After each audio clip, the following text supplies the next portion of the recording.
भगवान मृत्युंजय के उत्सव परिसर और इस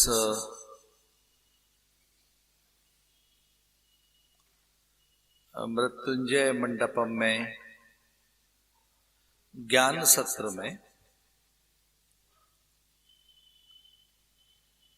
भगवद चरित्र पर चर्चा करेंगे। एक बड़े चरित्र के लिए हम भगवान से अपेक्षा करते हैं।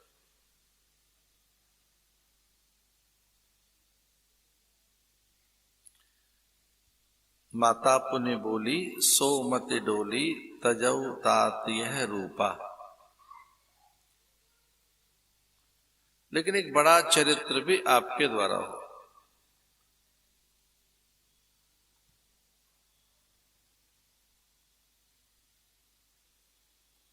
और वह चरित्र मानवीय काया में हो।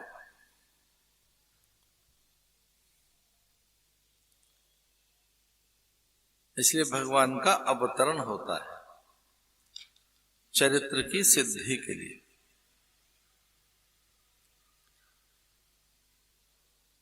प्राकृत भाषा में मानवीय गुणों की उच्चता के लिए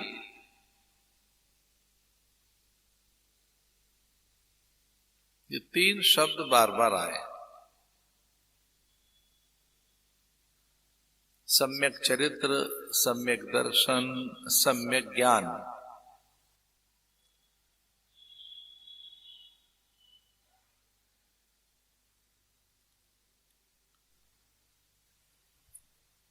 कभी कभी किसी व्यक्ति से उसके दर्शन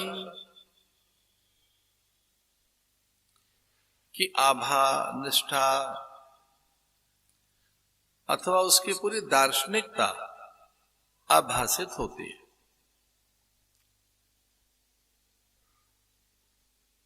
जैसे हमारे यहां 6 दर्शन हैं: सांख्य, न्याय, योग, वैशेषिक और मीमांसाएं 2, पूर्व मीमांसा, उत्तर मीमांसा।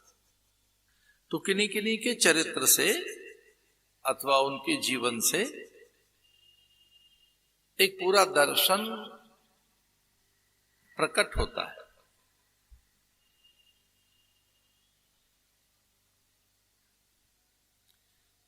महापुरुषों के सानिध्य से साधक अनुभव करने लगते हैं कि कौन सा दर्शन हमें दिया जा रहा है। सांख्य, न्याय, योग, वैशेषिक अथवा मीमांसा,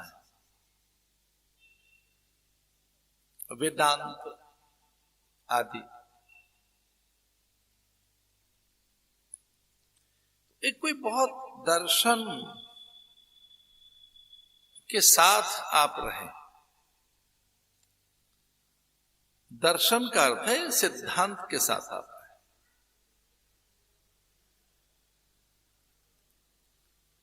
तो भगवान राम का जो चरित्र है उसकी जो दार्शनिकता है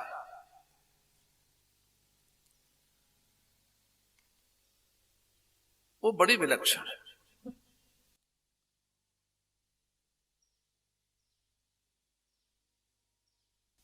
उसमें जो चरित्र की बहुत ऊंचाइयां हैं जिन्हें कोई लांघ नहीं सका अभी तक भी, वो इतनी अधिक ऊंची हैं, वे इतने उच्चतम प्रतिमान के साथ हैं, वो इतने ऊंचे मानक हैं कि कोई जी नहीं सका है वैसा। फिर सम्यक ज्ञान, वो उच्चतम ज्ञान के साथ है। इसलिए महापुरुषों का अनुसरण, उनकी लीलाओं का श्रवण मनन, निधिध्यासन, अथवा उनके रूप गुण शील स्वभाव में बार बार स्मृति लेकर जाना, इन तीनों को परिपक्व करता है। अपने समय ज्ञान, दर्शन और चरित्र उजागर होगा। अनुयायी होने का अर्थ भी यही है कि हम अनुशीलन करें, अनुवर्तन करें, अनुगमन करें, अनुसरण करें। क्योंकि स्वभावतः मनुष्य में ये प्रकृति और प्रवृत्ति जन्म से है, प्रत्येक जीव में है। जितने भी प्राणी हैं वे अपने पूर्वजों का, ज्येष्ठ जनों का, माता पिता का अनुसरण करते हैं। आहार, निद्रा, भय, मैथुन आदि की क्रियाओं के साथ उनमें भी क्रियाएं एक जैसी ही होती हैं। पशुओं की क्रियाएं एक जैसी हैं, पंछियों की। उन्होंने जो सीखी है माता पिता से, अपने समूह में, अपने परिवेश में,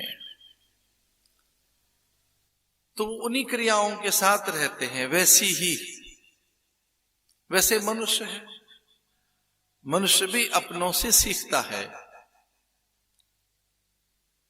लेकिन उसके लिए कहा गया कि वो आदर्श का अनुसरण करे, वो चरित्र का अनुगमन करे, वो सिद्धांतों का अनुशीलन करे। तो जैसे हम हैं वैसे नहीं रहते, हम आदर्शों का अनुसरण करते हुए अपने चरित्र को और उच्च बनाते हैं, और चरित्र की उच्चता से ही हमारे मूल्य अधिक हो जाते हैं, हम मूल्यवान बन जाते हैं। क्योंकि मूल्य और मानक ये चरित्र से ही तय किए जाते हैं।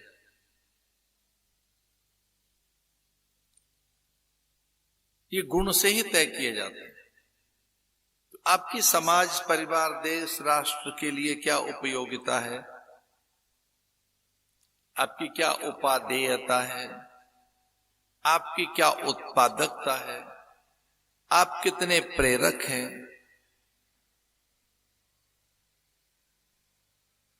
आप कितने बड़े आदर्श हैं। इसे अगर चरित्र ऊंचा नहीं है तो आप अनुगमन नहीं करेंगे। और कैसा ही मनुष्य क्यों ना हो, वो उच्च चरित्र का आदर करता है। अंगुलीमाल जैसे हिंसक मन के व्यक्ति ने जब बुद्ध की करुणा अनुभव की, उनकी विनय, क्षमाशीलता, तो उसकी हिंसा खो गई कि मैं इतने कठोर वचन कह रहा हूं और ये विनयशील है, मेरे लिए उद्धार की भावना, मेरे लिए प्रेम, करुणा, स्नेह, अपनत्व का भाव लिए बैठा है, तो हिंसा खो गई।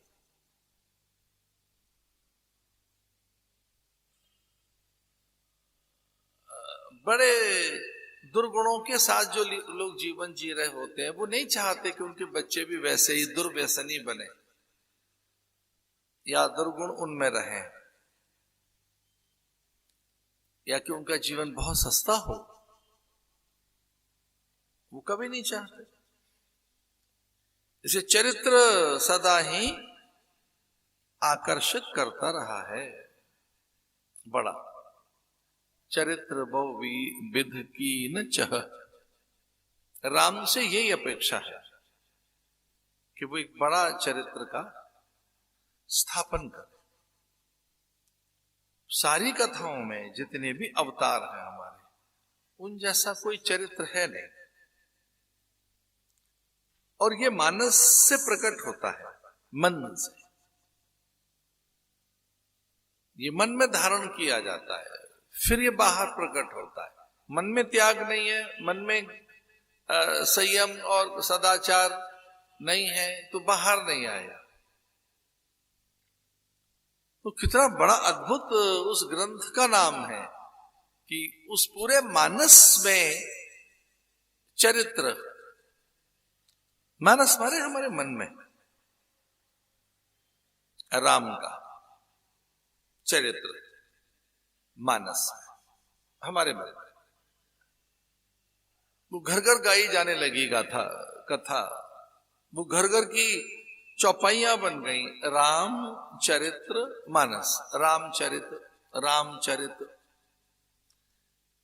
महापुरुषों के चरित्र होते हैं, चरित्र। आज भी कुछ लोग अपनी बायोग्राफी लिख रहे हैं, या कुछ लिखी गई आत्मकथाएं, उनके आत्मचरित्र, जैसे संतों के चरित्र, महापुरुषों के चरित्र, अनेक अवतारों के चरित्र। उनमें कहीं एक बड़ा चरित्र है तो वो राम का है। उन जैसा कोई चरित्र नहीं। वो सारे गुण उनमें जीवंत रहते हैं, जागृत रहते हैं। महर्षि वेदव्यास ने उनको परिभाषित करते हुए कहा है, रामो विग्रहवान धर्मः। राम साक्षात धर्म के विग्रह हैं। रामोपनिषद में आता है, बाद में उपनिषद लिखे गए उनके लिए। रामो वै ब्रह्म, रामो वै शील। जितने ऊंचे मानक हो सकते हैं वो सब राम में है। ऋषियों ने कहा कि हम तो धर्म की मूर्ति की पूजा करेंगे, अन्य मूर्तियों की नहीं करेंगे। धर्म का ही विग्रह बनाना चाहते हैं हम। तो कैसी नासिका, कपोल, भाल, चिबुक, हनु, वक्षस्थल, रंग, वर्ण, काया, कैसी फिर वो काया बने, शरीर कैसा बने धर्म का।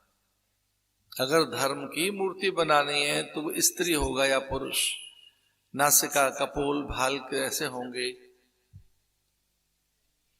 कौन सा अस्त्र शस्त्र रखा जाए उसके हाथ में, कैसी काया बनाई जाए धर्म की। तो महर्षि वाल्मीकि कहते हैं कि अगर धर्म की प्रतिमा बनानी है, धृति, दम, दया, क्षमा, आर्जव, शौच, पावित्र, करुणा की, त्याग की, धैर्य की, तो वो सब गुण राम में मिलते हैं। रामो विग्रहवान धर्मः, रामो वै आनंद, रामो वै सत्य। राम सत्य है।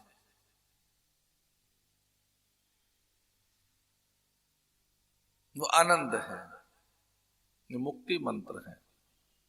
मैं तो बड़े साहित्यिक शब्दों में बहुत बार मैंने कहा है कि वो अभिवादन है भारत का, तो भारत की शपथ है, प्रतिज्ञा है।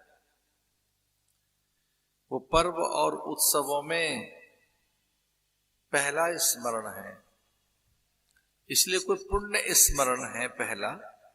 वो द्वितीया का चंद्र देखकर सहसा मुख से निकले राम राम जी, या भोर में आंख खुली है, दिवस का आरंभ है, अन्न के लिए अभिवादन, बड़ों के लिए प्रणाम, पूज्य जनों के लिए अभ्यर्चना, उस काल में भी वो है राम, राम राम जी।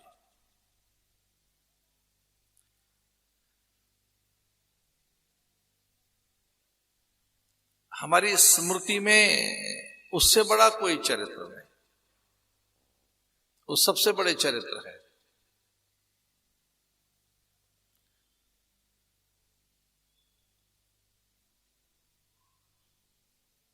इसे खरदूषण उन्हें देखकर विमोहित होकर, सम्मोहित होकर परस्पर विचार करते हैं, ये अवध्य है, इसका वध नहीं कर सकते। ये निर्दोष हैं, इनसे कभी कोई दोष हुआ नहीं होगा। रावण भी यही विचार करता है। राम को देखा नहीं है रावण ने, लेकिन उनका विचार करके राम ब्रह्म हैं, मेरे तारण के लिए प्रकट हुए। मैं वैसा हो नहीं सका जैसा राम है। आप अपने चरित्र का निर्माण करिए और उसके लिए उच्च चरित्र वही है जिसमें शत्रु नहीं न हो। बाहर शत्रु बहुत रहेंगे, आप न माने किसी को, भले कोई आपको माने। चरित्र की ऊंचाइयों की पहली सीढ़ी या पहला सोपान कोई है तो अजात शत्रु है। आप अजात शत्रु हैं, आपका कोई शत्रु नहीं, तो बस इससे बड़ा और कोई मानक नहीं। अजात शत्रु, महात्माओं के शत्रु कोई नहीं होते, उनसे कोई शत्रुता रखे, उनके मन में किसी के लिए शत्रुता नहीं रहती, उनके स्वभाव में द्वेष नहीं रहता कभी भी। तो कोई सामान्य बात नहीं कह रहा हूं। प्रतिदिन अपने बड़े चरित्र के लिए तत्पर रहें, और ये तब संभव है जब किसी दर्शन और ज्ञान के आश्रय में चलोगे। जब तक किसी दर्शन के आश्रय में नहीं चलोगे तो साधना फलीभूत नहीं होगी। आपका दर्शन सांख्य है, योग है, न्याय है, वैशेषिक है, मीमांसा है, भक्ति के आश्रय में हो, वेदांत है, क्या है? तो इस पर महापुरुषों का कहना है कि कोई आदर्श का अनुगमन करो, बस महापुरुषों का ही अनुगमन करो। और जब उनका अनुगमन करेंगे आप तो दार्शनिकता प्रकट होगी, फिर दर्शन चैतन्य होने लगेगा। उनके गुण स्वभाव के अनुसार चलिए, वैसे ही बने। तो इतना बड़ा चरित्र कोई है नहीं जो वो, इसकी कोई कहने की आवश्यकता नहीं है। लेकिन इंडोनेशिया जैसा देश जो पूरे संसार में सर्वाधिक मुस्लिम आबादी का देश है, पूरे संसार में मुसलमान जहां ज्यादा रहते हैं वो देश इंडोनेशिया है। वो पाकिस्तान नहीं है ना। पाकिस्तान में तो हमसे भी कम मुसलमान भाई रहते हैं। पाकिस्तान की आबादी तो हमसे भी कम है, हमारे यहां मुसलमान भाई ज्यादा है, उनकी आबादी उतनी नहीं है। पर जो सर्वाधिक मुस्लिम आबादी का देश है उसका नाम इंडोनेशिया है। और वहां हर गांव गली मोहल्ले में प्रतिदिन, वहां हर गांव गली मोहल्ले में प्रतिदिन रामायण होती है, रामलीला होती है। हमारे यहां तो रामलीला शरद काल में होती है। हमारे यहां तो रामलीला केवल रामायण के पात्र बनते हैं, या रामलीला होती है शरद काल में, आश्विन काल में। दशहरा के दिन रावण का दहन होता है, उससे पूर्व में फिर कुछ लीलाएं हैं। बाद में कहीं कहीं भरत मिलाप जैसे बड़े उत्सव हैं, कहीं राम बारात है किसी नगर में, कहीं स्वयंवर है। काशी में रामनगर की लीला कितनी बड़ी है, मथुरा की लीला, मुरादाबाद की लीला, दिल्ली की रामलीला जहां प्रधानमंत्री जाते हो, इस देश के राष्ट्रपति जाता हो। हर नगर की रामलीलाएं बड़ी है, पर रोज नहीं है, हर दिन नहीं ना। हमारे यहां कोई रामलीलाएं रोज तो नहीं होती, पर जिस देश में प्रतिदिन हर गली मोहल्ले में रामलीला होती है वो देश है इंडोनेशिया। प्रतिदिन जहां महीने में 15 दिन रामलीला होती है, हर महीने में कंबोडिया। जहां प्राय रामलीलाएं देखी जा सकती हैं, थाईलैंड और भी कई देश। अब तो रशिया के कई हिस्से हो गए, लगभग 14-15 देश बन गए रूस में से। कजाकिस्तान, किर्गिस्तान, उज्बेकिस्तान, तुर्कमेनिस्तान, या कि अजरबैजान, उज्बेकिस्तान, ऐसे कई देश बन गए। यूक्रेन, उसमें एक ऐसा देश छोटा सा अजरबैजान। 2011 में हम वहां गए। वहां के अब वो किसी एक बड़ा सरकारी कोई आयोजन था, उसमें जाना हुआ मेरा। हमारा कार्यक्रम तय हुआ, इतने बजे भोजन है, इतने बजे भ्रमण है, ये बैठक का समय है, ये चर्चा का समय। लेकिन उसमें ये भी लिखा गया था कि ये रामचरित्र के लिए समय। उससे बड़ा कोई कैरेक्टर नहीं है, वो कहते हैं। उसे रोज दोहराते हैं वहां, प्रतिदिन प्रतिदिन। क्या है उसमें? त्याग। और इस धरती पर वही जीवित रहे, गाथाओं में, किस्से कहानियों में, दृष्टांत कथानकों में, चर्चाओं में, वही जीवित हैं जिन्होंने त्याग किया। उससे बड़ा त्याग कौन करेगा? जो दूसरों के लिए जीते रहे, दूसरों के लिए। तो कहते हैं एक चरित्र की, आज राम चरित्र के साथ आपकी चर्चा है, आज दिखाना है आपको। वो त्याग दिखा रहे हैं, त्याग। ये तो रोज कर रहे हैं हम, हर दिन हो रहा है, हर पल शरीर कर रहा है, मलमूत्र का त्याग कर रहा है,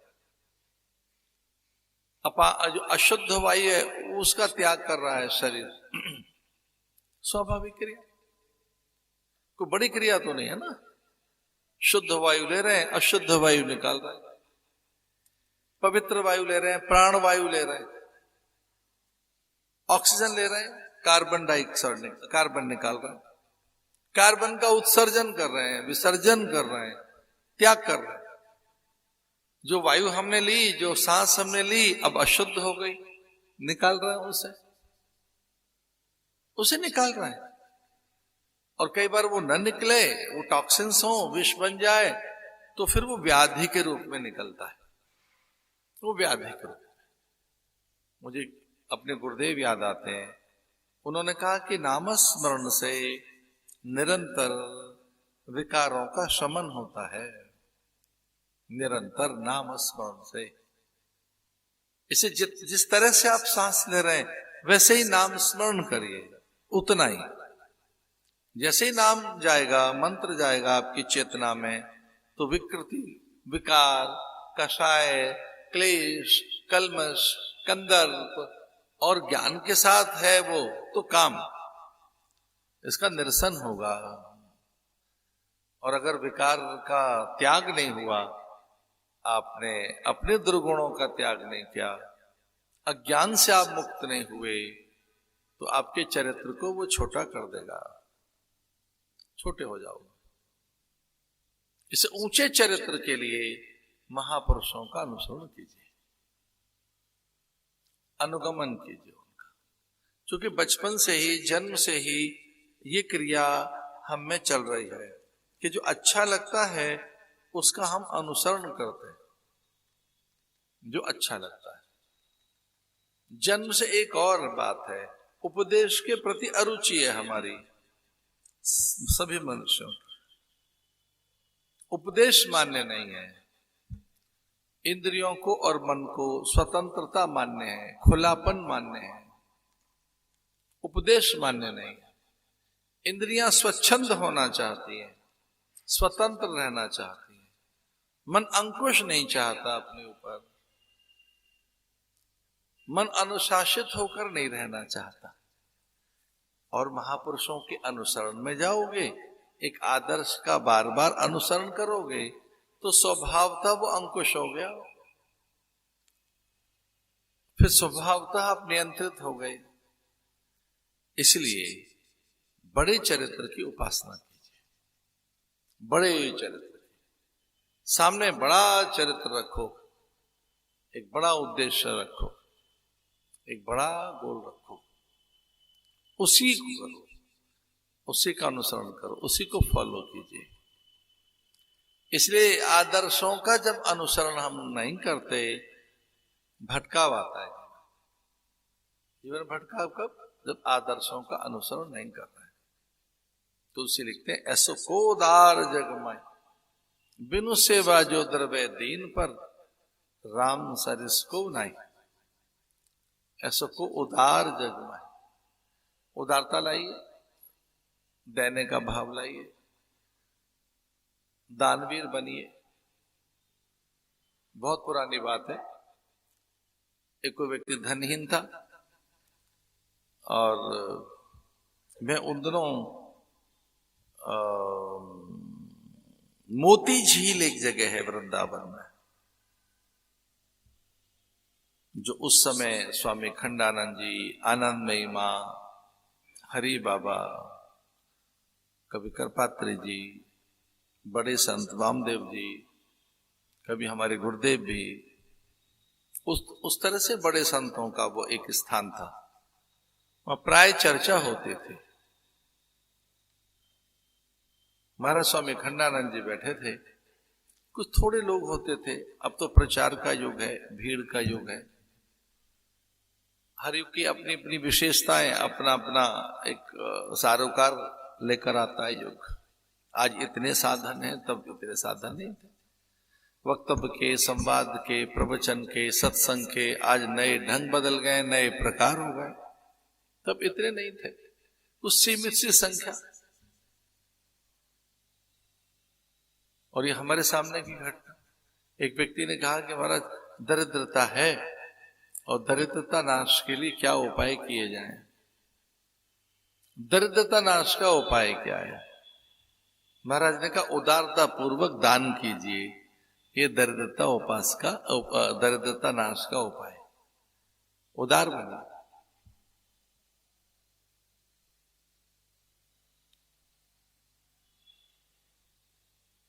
उदार बनिए,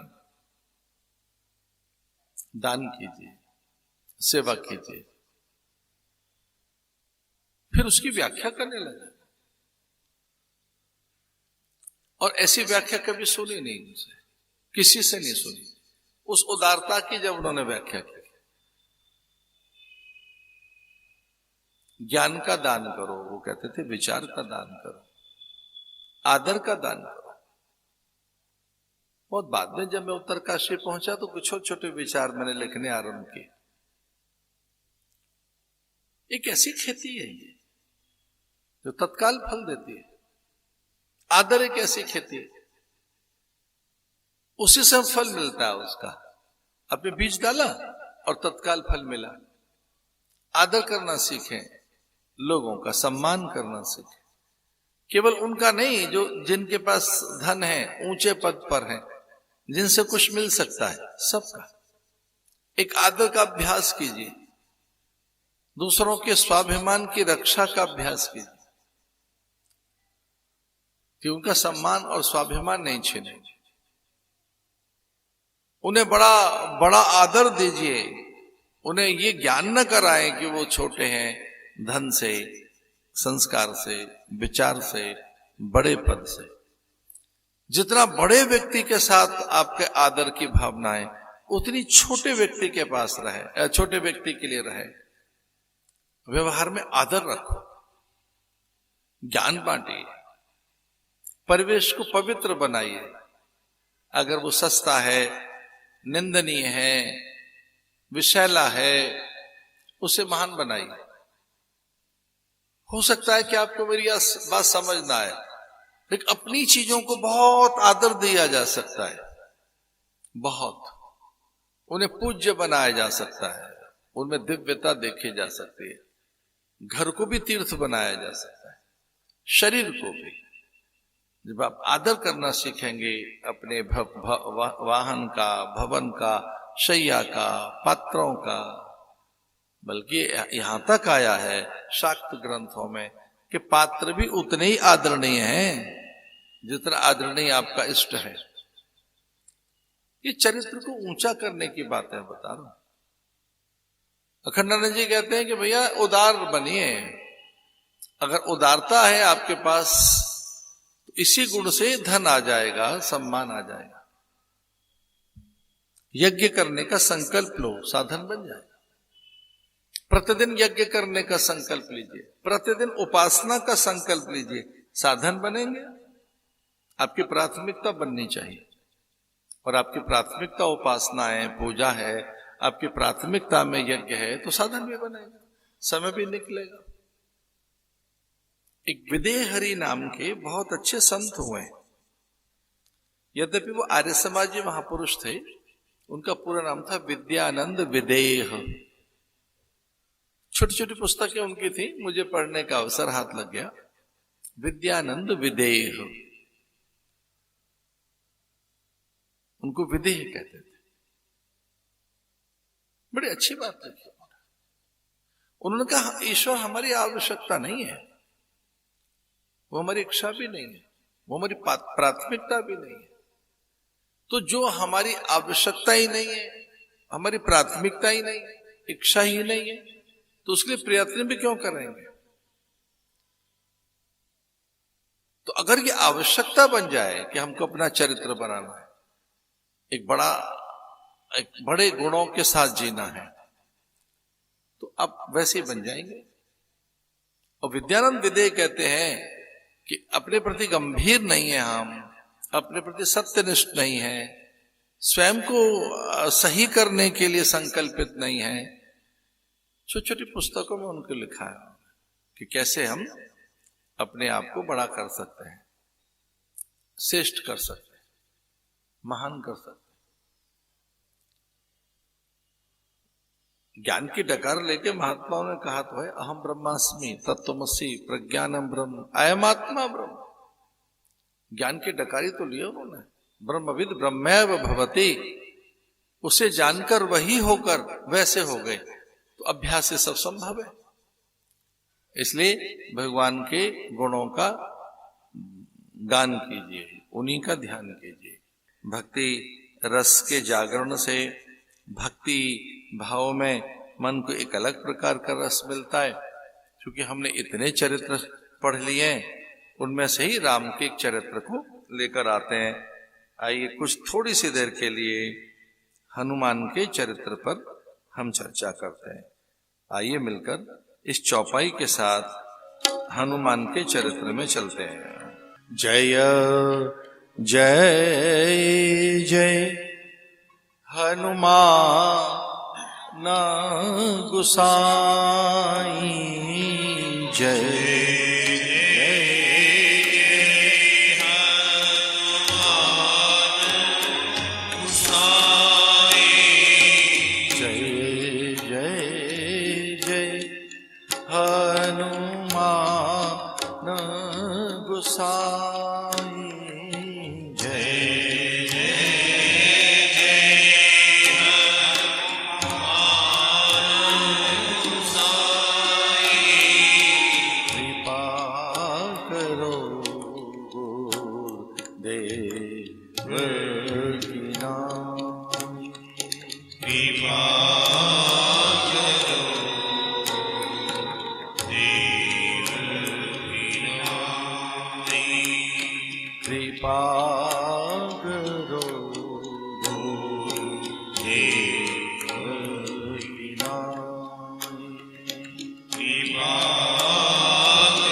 कृपा करो गुरुदेव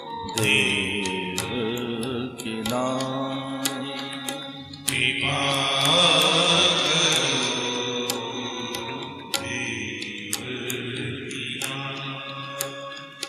कृपा करो गुरुदेव की नाई। कृपा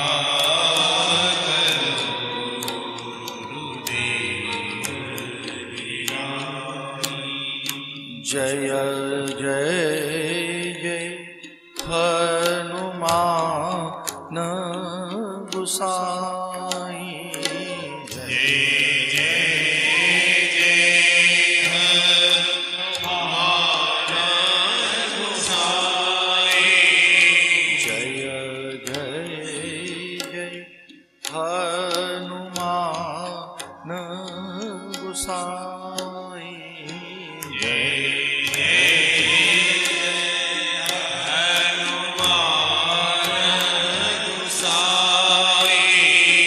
कृपा करो गुरुदेव की नाई।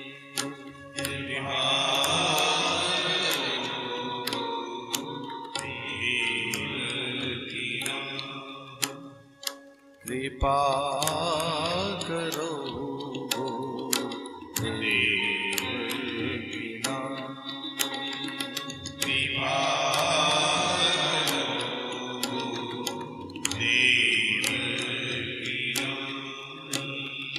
कृपा करो गुरुदेव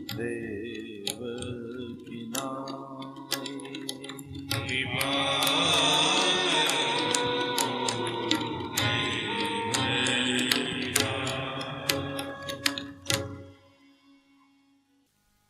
लक्ष्मण को बीच में 3 बार टोका है राम ने हनुमान से संवाद करते हो। वाल्मीकि रामायण में आता है कि ये अपरिचित होने पर भी परिचित है। इसकी भाषा वैदिक है।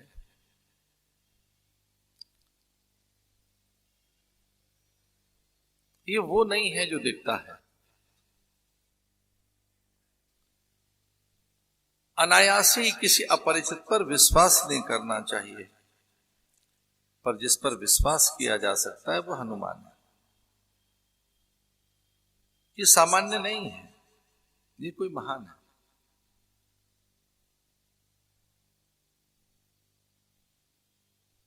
जब कभी कोई कठिनाई हो, चूंकि मैं चरित्र की बात कर रहा हूं, राम जी का कोई कथा में से कोई चरित्र ला रहे हैं, तो उन जैसा कोई इष्ट नहीं है जो हनुमान है।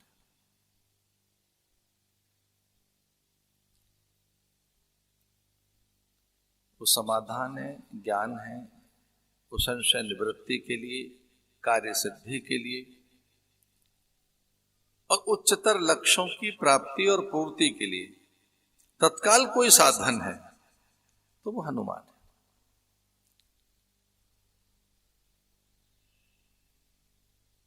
जैसे ही हनुमान मिले, यहां से हनुमान जी मिलते हैं राम को। कौतुम श्यामल गौर शरीरा, क्षत्रिरु फिरहु वन वीरा, कठिन भूमि कोमल पदगामी, कवन हेतु विचरो वन स्वामी।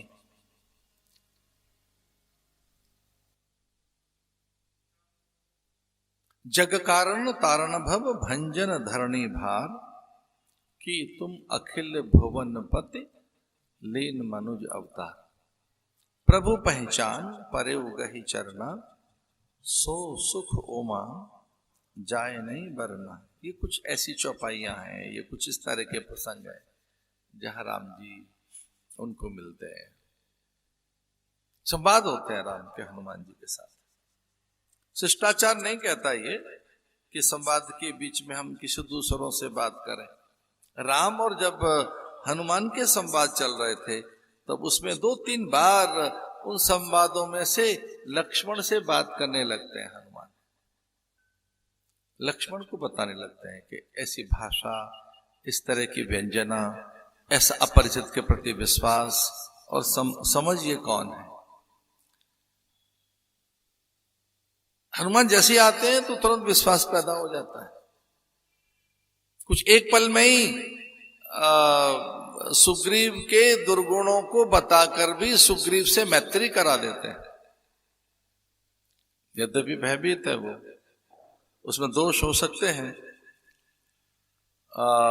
आलसी हो सकता है, भगोड़ा हो सकता है, पर हमारे काम आ जाएगा।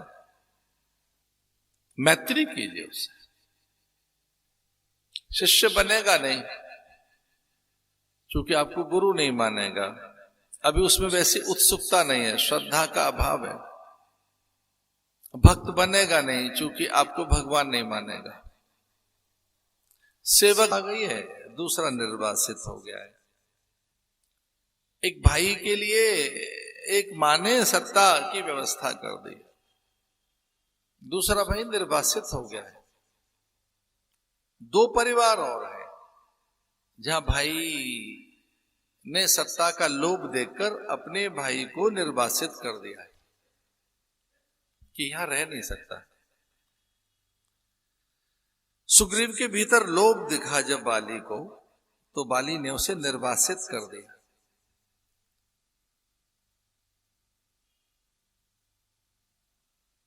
जब विभीषण के भीतर निष्ठा का अभाव देखा रावण ने, तो अपने भाई को निर्वासित कर दिया। लक्ष्मण के कहने पर नहीं, अपने विश्वस्त के भी कहने पर राम उपेक्षा करते हैं। जामंत की भी, पूरे वानर समूह की भी। जो रणनीति है शत्रु के प्रति इतना विश्वास ठीक नहीं, फिर भी वो हनुमान की बात में आ गए। हनुमान कहते हैं कि दोनों ही काम की चीज जाएंगे। तो भाई के कहने पर राम निर्वासित है भरत के लिए, भरत को राज्य मिले तो राम निर्वासित है, सुग्रीव निर्वासित है, अपने राज्य में कहां रहता है। लंका में विभीषण भी नहीं है, वो भी निर्वासित है। इन तीनों के जो काम आ गया वो हनुमान है। राम के कोई कार्य निर्वासन काल में बिना हनुमान के पूरे नहीं होंगे। निर्वासन काल के जितने भी कठिन कार्य हैं, दुर्गम कार्य हैं, वो हनुमान के द्वारा सिद्ध हुए। संजीवनी बूटी लेके आना हो, ऐरावण की कारा से मुक्ति दिलाना हो, गरुड़ को आकाश से लाकर नागपाश खोलना, या व्यूह रचना करना, अथवा लंका में जाकर सीता के सुध लाना हो, और ये बिना कौशल के, प्रबंधन के, बिना ज्ञान के, बिना धैर्य के, बिना कोई अलौकिक सिद्धि के संभव नहीं है। इस पूरी रामायण में अगर आप उठाकर देखें तो तीनों के जो निर्वासित हैं, तीनों निर्वासित हैं, तीनों घर से बाहर हैं, तीनों के अधिकार छीन लिए गए, तीनों को घर रहने का अधिकार नहीं है। उन तीन के जीवन में जो आ गया वो हनुमान है। राम भी तो निर्वासित हैं 14 बरस के लिए। 14 बरस राम वनवासी, घर में नहीं रह सकते। तो जो राम के निर्वासन काल में सहयोगी है उसका नाम हनुमान है।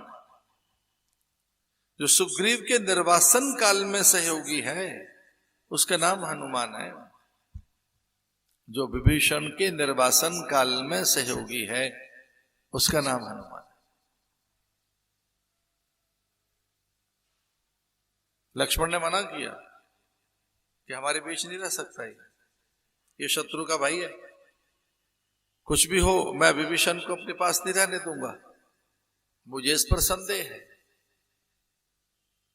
सब कह रहे हैं जाने न जाए निशाचर माया, कामरूप के ही कारण आया। पता नहीं है कौन है, हमारे बीच में क्या भेद दे देगा, क्या भेद डाल देगा। जब युद्ध सामने हो तो ऐसे में अपरिचित का प्रवेश ठीक नहीं है। पर हनुमान के संकेत से सभी प्रसन्न हो गए। राम ने हनुमान की सम्मति मानी। वैसे सुग्रीव थे। एक इसका अर्थ क्या है? एक इसका अर्थ है कि जहां समाधान होता है वो चित्त का भ्रम दूर करता है। जो चित्त के संशय हैं, जो मन के द्वंद्व हैं, उनको समाधान केवल ज्ञान से मिलता है। और हनुमान ज्ञानी नाम अग्रगण्यम है। हनुमान ज्ञान के देवता है, वो विचार का देवता है, वो समाधान का देवता है, वो स्वयं महादेव है। इसलिए कभी ऐसा लगे कि किसको भजे, कुछ अज्ञानी सामान्य भूतों की उपासना करेंगे या कुछ अन्य ऐसी उपासनाएं जो तमोगुणी है, जो भीतर रजोगुण पैदा करती हैं, प्राय ऐसी क्रियाएं जो बड़ी तामसिक हैं, कुछ ऐसी क्रियाएं, उनसे विलग होकर विरत होकर हनुमत आराधन कीजिए। उन जैसा कोई विनयी नहीं है। हनुमान बैठे कैसे हैं? संसार की ओर पीठ करके और हनुमान की ओर हाथ जोड़कर बैठे, संसार की ओर पीठ करके। राम के अनुगत है, वो अनुपायनी भक्ति उनके पास है, छाया से भी दूर नहीं है। सीता मिलने पर अनुदान वरदान स्नेह का पात करने लगती है। अजर अमर गुण निधि सुत हो, करई बहुत रघुनायक छो। जो एक बार में ही अपना बेटा जैसा मान ले, वरदान की वृष्टि कर दे, सब कुछ अपना सौंप दे, ऐसा हनुमान का चरित्र है। जो परिस्थितियों में वैसा ही निर्णय लेते हैं कि सुरसा का बड़ा रूप है, अहंकारी को अहंकार से नहीं जीता जा सकता, तो छोटे बन जाते हैं। जस जस उसा बदन बढ़ावा, तासु दून कपि रूप दिखावा। अहंकार में उलझो मत। कोई बड़ा अहंकार दिखा रहा हो, बड़ापन दिखा रहा हो, तो छोटे बन जाइए, संयम से काम लीजिए, सरल बन जाइए। और इस प्रकार से सुरसा के मन को जीत कर जो निकल गया। मार्ग में कोई बाधा है तो सतर्क रहो। वो ऋतु की, काल की, व्यक्ति वस्तुओं की, पदार्थों की, परिवेश की, अर्थ की। सिंह का को यानी जो समुद्र में एक कोई निशाचरी है, उससे भी मुक्त होकर लंका में।